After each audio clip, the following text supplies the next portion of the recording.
இன்று அவருடைய சத்தம். எழுதியவர் சகோதரர் சகரியா பொன்னன் அவர்கள். நாள் ஜனவரி 15.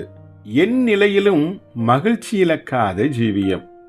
சில சமயங்களில் நாம் திடீரென்று பணத்தை இழக்கவோ அல்லது மனசாட்சியற்ற மக்களால் ஏமாற்றப்படவோ தேவன் ஏன் அனுமதிக்கிறார்?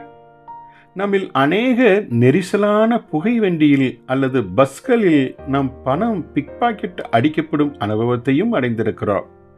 நானோ இவ்விதமான நேரங்களை இந்த திருடர்கள் அல்லது ஏமாற்றுக்காரர்களுக்காய் ஜெபிக்கும் நல்ல தருணமாகவே எடுத்துக்கொள்கிறேன்.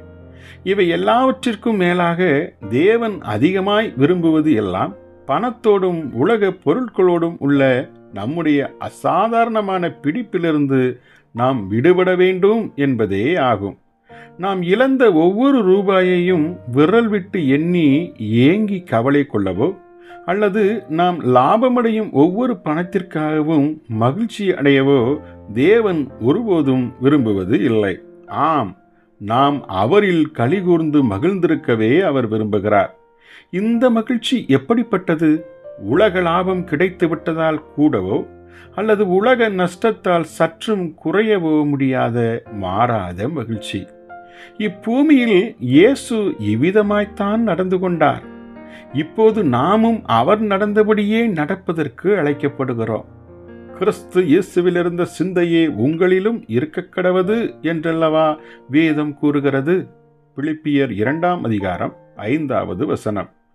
இயேசுவுக்கு யாராவது அவருடைய ஊழியத்தால் ஆசீர்வதிக்கப்பட்டது நிமித்தம் நன்றி உணர்வோடு 10,000 ரூபாய் கொடுத்திருப்பார்கள் என்றால் இச்செயல் அவருடைய சந்தோஷத்தை இம்மி அளவு கூட அதிகரிக்க முடிந்திருக்காது. ஏனெனில் அவர் பிதாவின் மேல் வைத்த சந்தோஷம் ஏற்கனவே நிறைந்ததாகவும் வழிந்து ஓடுவதாகவும் இருந்தது. அதுபோலவே உலக பொருட்களின் நஷ்டத்தாலும் அவருடைய சந்தோஷம் குறைந்திட முடியாததாய் இருந்தது.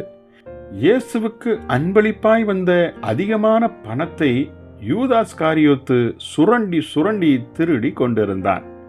இயேசுவும் இதை நன்கு அறிந்திருந்தார். அவர் யூதாஸ்காரியோத்துக்காக மனம் வருந்தினாலும் தான் இழந்த பணத்திற்காக ஒருபோதும் மன கிளேசம் அடையவே இல்லை. ஜெபிப்போமா. நேச பரம பிதாவே, உம்மில் மகிழ்ந்திருக்கும் நிலையான மகிழ்ச்சியே எனக்கு வேண்டும். மாய உலக மகிழ்ச்சியிலிருந்து விடுபட அருள் புரியும். இயேசுவின் நாமத்தில் ஆமென்.